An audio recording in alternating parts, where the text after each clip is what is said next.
Vous avez entendu parler de la révolution sexuelle? On est au bout là. Ça a commencé dans les années 1950. Il y a un Américain qui s'appelait Alfred Kinsey qui a fait une série de rapports qui ont complètement bouleversé l'Amérique, l'Europe et le monde. Alfred Kinsey a interrogé des dizaines, des centaines et peut-être même des milliers d'hommes, de femmes et d'enfants. Et il a fait un rapport qui raconte quelle est la véritable vie sexuelle des Américains moyens. Et ce rapport a absolument tout bouleversé. Il a déclenché ce qu'on a appelé la révolution sexuelle. Ce qu'on appelait ligues de vertu étaient absolument furieuses. Non, mais les ligues de vertu, ce sont des gens dont on se moque abondamment. Et rien n'a pu arrêter le cours de cette révolution déclenchée par le rapport Kinsey. Alors Kinsey, c'était un universitaire, il a fait son rapport de façon tout à fait académique, du moins ce qu'on a prétendu. Et la vérité qui a émergé de ce rapport a été absolument traumatisante pour le peuple américain.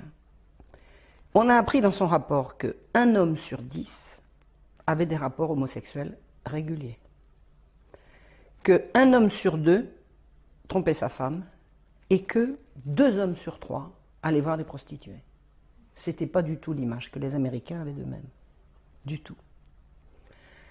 Sur les femmes, la moitié des femmes avaient des rapports sexuels avant le mariage, ce qui n'était pas du tout ce que nous racontait le cinéma. Un quart des femmes étaient adultères de façon régulière et 87% des célibataires avaient avorté, au moins une fois. Le rapport Kinsey a été une révolution en lui-même. Qu'est-ce qu'il a déclenché? Il a déclenché l'apparition de ce qu'on a appelé la libération des femmes, c'est-à-dire les femmes qui se mettent à avoir des rapports sexuels en dehors du mariage et en dehors d'un compagnon régulier. On a vu arriver la pilule, on a vu arriver l'avortement comme acte banalisé, on est encore dedans. Et on a vu arriver l'irruption du porno. La pornographie, ça date de cette époque-là.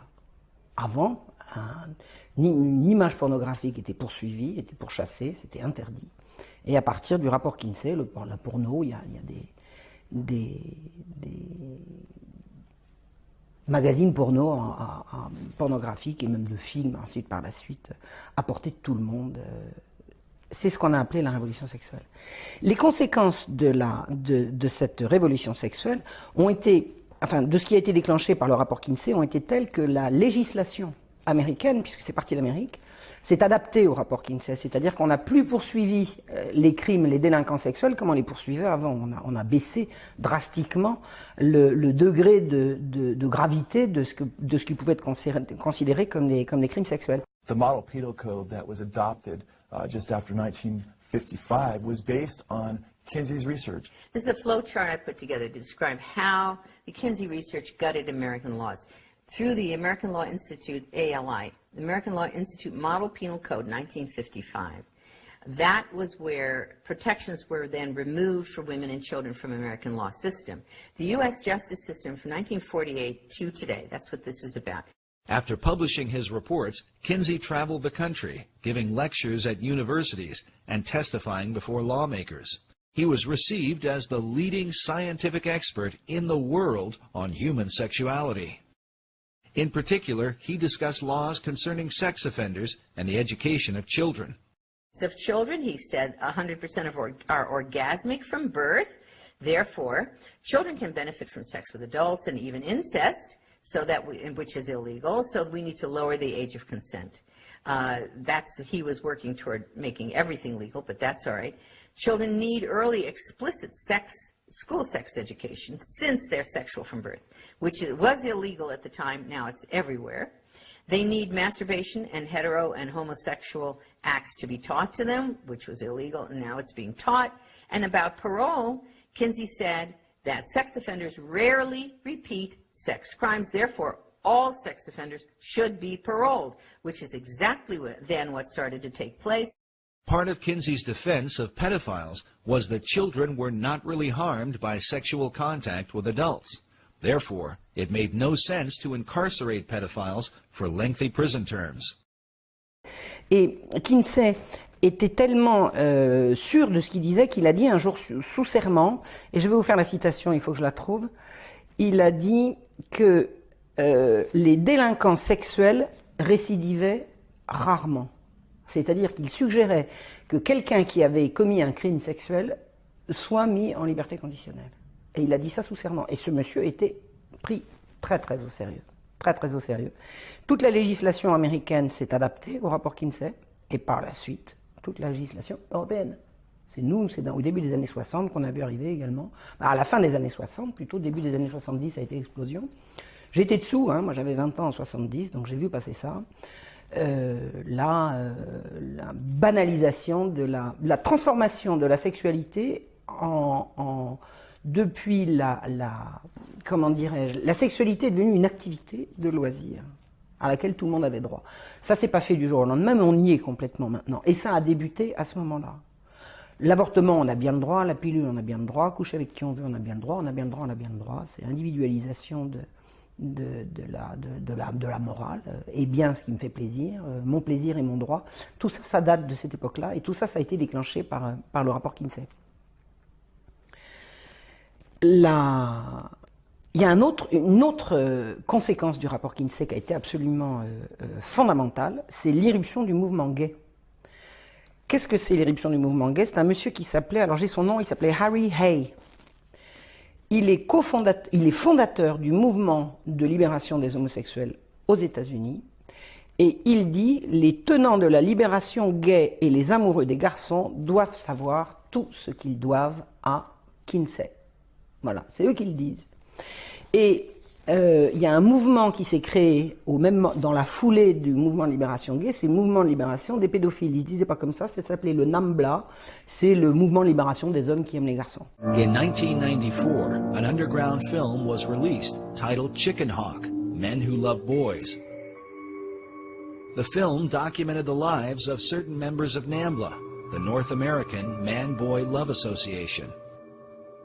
The word chicken hawk is a reference in the gay community to older men who prey upon underage children, boys in particular. I have all my life been attracted to younger boys. Where are the boys? Boys are everywhere. There's not only one single place. There's the mall, the supermarket, the street, the sports event. I can look out my window and see the school. It's like Moses looking across to the promised land. Now, the Queen's Vernacular was considered to be the #1 gay lexicon dictionary for homosexual language. 12,000 words in this dictionary, and you open it up, and their mascot is, as was the mascot in The Advocate, a boy, Boy Scout in this case, and the 12,000 words that are in here all relate to the in language, the cant that's being used within the homosexual movement amongst homosexuals. What do all these words mean? Well, they had a certain meaning for the homosexual world that the straight world didn't understand. Chicken Hawk, Men Who Love Boys, stands as a powerful indicator of the damage done to America in its post-Kinsey era. We remind the audience that the group NAMBLA, who are the focus of this film, claim to take their inspiration directly from Alfred Kinsey. And while many in the gay community would deny that homosexuality is linked to pedophilia, it is worth noting that the very founder of the gay rights revolution, Harry Hay, consistently advocated the inclusion of NAMBLA in gay pride parades. In fact, here is a photo of Hay marching in a parade with the words, "NAMBLA walks with me," written on his back. Needless to say, Hay had been persuaded by his chief influence, Alfred Kinsey. Et Harry Hay a toujours demandé aux militants de NAMBLA de défiler avec lui pendant les Gay Pride. C'est-à-dire que, d'emblée, quand les homosexuels ont commencé à sortir publiquement pour revendiquer leur libération, ils ont accepté avec eux les pédophiles, c'est-à-dire les homosexuels amoureux de jeunes enfants, et pas d'adultes consentants. Voilà. D'autre part, l'influence qu'a eu Kinsey, ça a été également en direction de la connaissance qu'on pouvait avoir des enfants. Et Kinsey disait, les jeunes enfants ont besoin, je le cite là, hein, c'est une citation, les jeunes enfants ont besoin de cours d'éducation sexuelle explicites le plus tôt possible, puisqu'ils sont sexuels dès leur naissance. Le plus tôt possible. C'est ce qu'on est en train de nous vendre hein, pour l'éducation sexuelle à partir des petites classes. Hein, il y a des programmes promus par les Nations Unies pour faire de l'éducation sexuelle la plus explicite possible dès les petites classes. Kinsey nous l'a vendu dans les années 50. Et il disait également, les enfants peuvent tirer des bénéfices de relations sexuelles avec des adultes, y compris leurs parents. C'est-à-dire que Kinsey a fait la promotion de l'inceste. Ce qui, dans nos cultures, est considéré quand même comme le crime des crimes. Donc si Kinsey a dit la vérité, et apparemment tout le monde était d'accord pour dire que c'était la vérité, et il était normal de vouloir adapter effectivement la morale publique à sa pratique. Sauf que des gens courageux, intelligents et moralement tout à fait recommandables sont allés regarder ça de plus près. Et ils ont vu quoi? Que 55% des hommes interrogés par Kinsey sur leurs pratiques sexuelles étaient des délinquants, des prisonniers, des psychopathes, des grands criminels, et y compris des grands criminels sexuels. Il a mélangé pour moitié des hommes normaux de l'américain moyen avec des délinquants, des psychopathes, y compris des délinquants sexuels. Et il nous a sorti des statistiques là-dessus. Again, a later study done as early as 1960 by Phyllis and Eberhard Kronhausen would find that the levels of sexual promiscuity among males were much lower than Kinsey had reported. According to his fellow researchers, the reason for this dramatic difference is because Kinsey manipulated the data, including men from America's prisons, as part of the regular male population. He wrote that he found 1,300 to 1,400 sex offenders that he used as his normal male population. What? In addition to the convicted sex offenders, Kinsey included regular prisoners who were serving time for other offenses, along with 199 sexual psychopaths, all mixed together as part of the regular male population and presented to the American people as the average American male. In this interview for the documentary titled 1 in 10, listen as Paul Gephardt, who was one of Kinsey's co-authors and a member of his original team, admits to the high percentage of prisoners and their impact on Kinsey's data. With these poorer, lower educational level samples. And when I say poorer, they had, for example, 55% were prison. 55% were prison.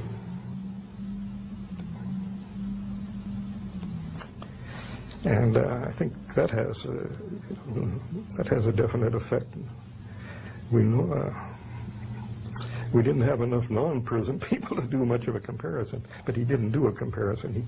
He simply took the prison people he got and used them with that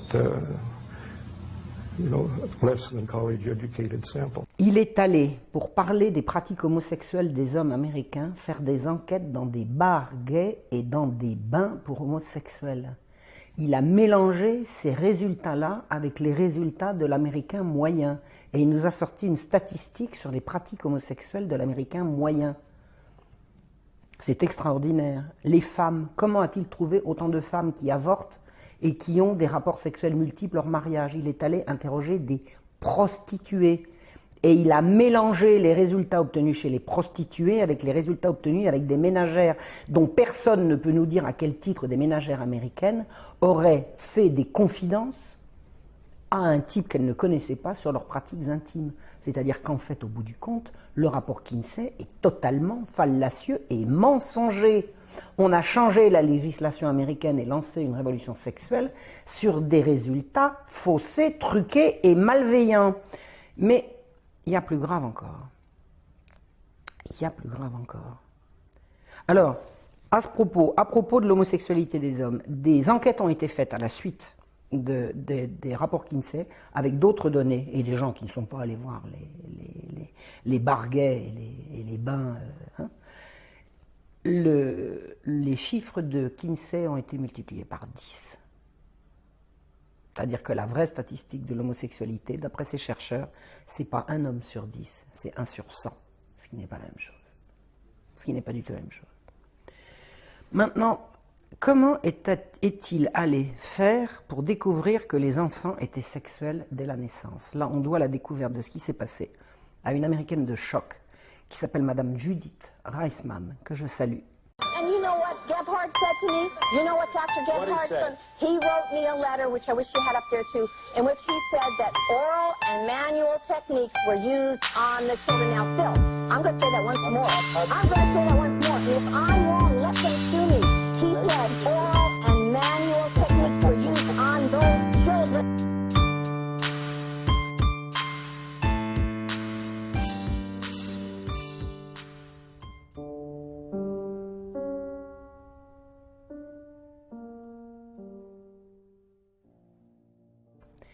Et qui, comme juriste, est allé étudier de très près les résultats donnés par Kinsey en matière de découverte que les enfants avaient des orgasmes dès la naissance et pendant toute leur vie, pendant toute leur enfance.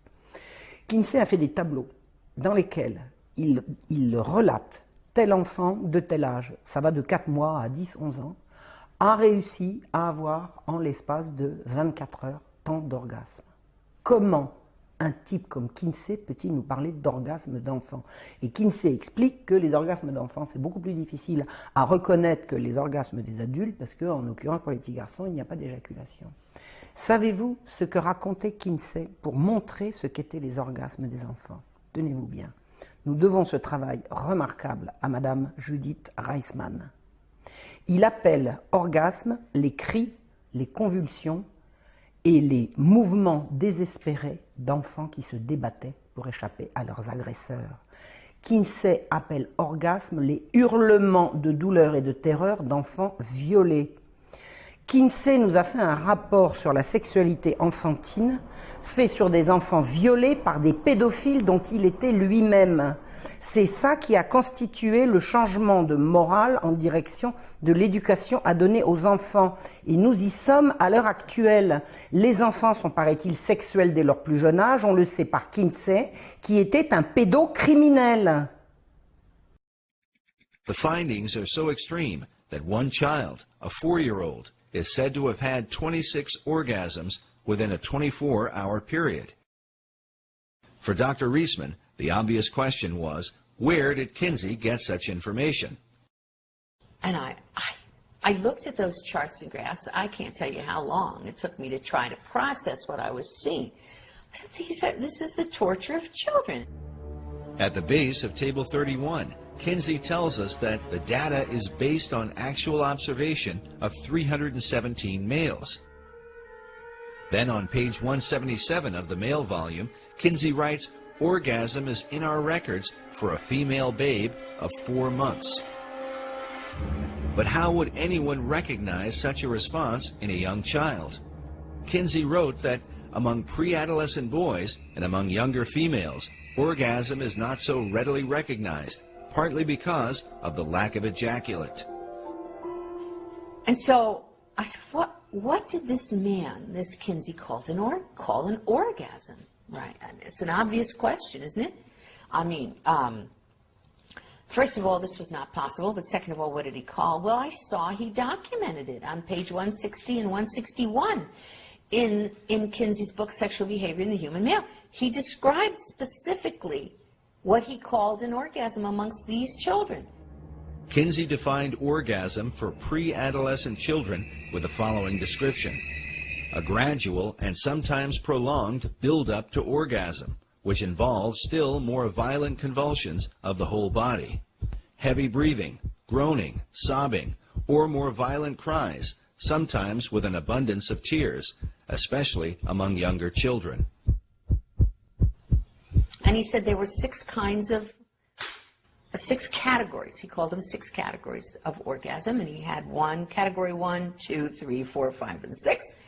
And included in these categories of what he called an orgasm were screaming, writhing in pain, hysterics, especially among younger children. He put that in parentheses, especially among younger children, parentheses. He said that the children had convulsions. Those were his words. He said they fainted. He said they struck the partner. He called it the partner. This is the man who's raping the child. Okay. They struck the partner and tried to get away. And he said that those were all examples for him, of orgasm. Savez-vous comment est mort Kinsey? Il paraît qu'il est mort d'une crise cardiaque. En réalité, il s'infligeait à lui-même, des sévices abominables, et on a retrouvé à sa mort qu'il s'était arraché les testicules. C'est pas bien comme exemple pour remodeler la morale d'un pays. Qui a financé le rapport Kinsey? L'Institut Rockefeller, qui existe encore, qui continue de financer. Une enquête a été faite auprès de la fondation Rockefeller, à peu près à l'époque où Kinsey a sorti son rapport, et des enquêteurs ont appris que le but de la fondation, dans l'enquête sur Kinsey, était d'extirper de l'Amérique toute sa moralité et son idéologie chrétienne. C'est-à-dire que le rapport Kinsey a été financé pour briser la morale et la famille américaine. Et nous en sommes maintenant. La famille américaine est loin derrière. C'est maintenant la famille en France, en Europe et dans le monde entier. C'est-à-dire qu'il s'agit d'un plan de destruction de la morale publique par l'intermédiaire d'une pseudo-révolution sexuelle. Pour tout casser, tout briser, le but ne peut être qu'un but de domination. In the 1950s, a congressional committee was formed under Congressman B. Carroll Reese to investigate the influence of the large tax-exempt foundations, including Rockefeller. There was a huge concern at the time, in the 1950s, that the foundations were now being run by people with a strikingly strident a libertarian or liberal agenda which resisted and resented the Judeo-Christian way of life. The late Norman Dodd was the director of research for the Reese Committee. In an interview recorded shortly before his death, Dodd stated that part of what the committee had learned was that the objective of the great foundations was to remove America from the values on which she was built and to do so through the education system. What we had uncovered was the determination of these large endowed foundations, this Carnegie Endowment story and the Ford Foundation and the Guggenheim and the Rockefeller Foundation, all working in harmony toward the control of education in the United States. Dodd's testimony becomes an important issue when considering the direct impact of Kinsey's research on sex education in America. While the Reese Committee investigated many programs funded by the foundations, when it came to Kinsey's research, they were vehemently opposed by the late Congressman Wayne Hayes. That's established quite well in Renee Wormser's book on foundations, their power and influence, a book that no American who wants to understand what happened to our country should be without. Renee Wormser was the lawyer for the Reese Committee. In his book, Wormser writes that the committee had dug up some significant material about foundation support of the Kinsey projects. This brought Mr. Hayes into a steaming rage, he says, and he asked to see our entire Kinsey file. It was produced for him, and he angrily declared to Mr. Dodd that we were to go no further with this particular investigation, contending that every member of Congress would be against our doing so. Mr. Hayes stated emphatically to Mr. Dodd that he would oppose any further appropriation to our committee unless the Kinsey investigation were dropped. Savez-vous comment s'appelle l'Institut Kinsey? Le vrai nom de l'Institut Kinsey, c'est Institut pour l'étude du sexe, du genre et de la reproduction. C'est-à-dire que le genre, l'étude de genre, fait partie de ce que promet l'Institut Kinsey, grand criminel devant l'Éternel. En 2007, Aaron Russo, qui était un homme de cinéma, atteint d'un cancer, a donné une longue interview à, comment s'appelle-t-il, hein, Alex Jones. Et il a dit avoir été ami avec un certain Nick Rockefeller. Alors, je ne connais pas l'affiliation, enfin, je veux dire, les rapports familiaux entre ce Nick Rockefeller et la fondation du même nom. Enfin, il est vraisemblable que ce très riche monsieur faisait partie de cette bande. Et Aaron Rousseau a dit devant caméra, et il faut retrouver ce passage, que son ami Rockefeller lui a dit que dans les années 60, c'est-à-dire une dizaine d'années après la sortie du rapport Kinsey, c'était eux qui avaient inventé la révolution sexuelle, l'idée étant, en mettant les femmes au travail, de les couper de leurs enfants, de telle sorte qu'on puisse récupérer les enfants. Well, one of the things they told me was that he was at the house one night and we were talking and he started laughing. He said, "Aaron, what do you think women's liberation was about?" And I said, I had pretty conventional thinking about it at that point. I said, I think it's about women having the right to work, getting equal pay with men, just like they won the right to vote, you know? And he started to laugh. He said, "You're an idiot." And I said, "Why am I an idiot?" He said, let me tell you what that was about. We, the Rockefellers, funded that. We funded Women's Lib, you know? And we're the ones who got all over the newspapers and television, the Rockefeller Foundation. He says, and you want to know why? He says, there were two primary reasons. And they were, one reason was we couldn't tax half the population before Women's Lib. And the second reason was, now we get the kids in school at an early age. We can indoctrinate the kids how to think. It breaks up their family. The kids start looking at the state as the family, as the school, as the officials, as their family, not as the parents teaching them. And so those are the two primary reasons for Women's Lib, which I thought up to that point was a noble thing. You know, when I saw their intentions behind it, where they were coming from when they created it, the thought of it, I saw the evil behind what I thought was a noble venture.